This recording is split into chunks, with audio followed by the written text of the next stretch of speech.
Hello guys, మనకి నిన్న CSK versus Rajasthan Royals match complete అయింది కదా.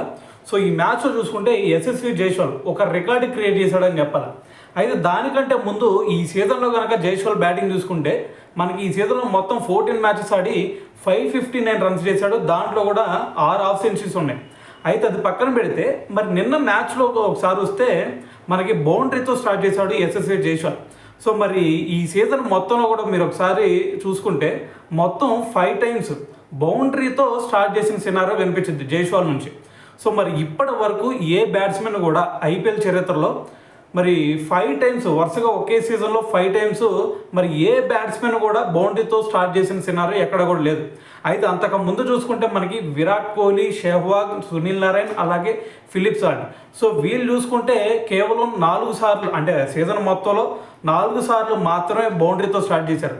కానీ మనకి యశస్వి జైస్వాల్ ఈ సీజన్లో చూసుకుంటే 5 సార్లు బౌండరీతో స్టార్ట్ చేశాడు. దాని తర్వాత వచ్చేసరికి మనకి 2023లో కూడా అంతే. సో 5 టైమ్స్ బౌండరీతో స్టార్ట్ చేశాడు అనమాట. సో ఏదేమైనా సరే మరి ఈ 5 టైమ్స్ ఎవరి మీద అంటే మనకి ఆర్సీబీ మీద ఒకటి, Kolkata night riders, Punjab Kings, CSK. So ఇలాగ మొత్తం కూడా 5 టీమ్స్ మీద సో మరి బౌండరీతో స్టార్ట్ చేసిన సినారీ అయితే ఉంది. సో దీంతో మరి ఏ ప్లేయర్ కూడా ఇప్పటి వరకు సాధ్యం కాని రికార్డ్ని మరి జైస్వాల్ అయితే తన పేరు మీద వేసుకున్నాడని చెప్పాలి.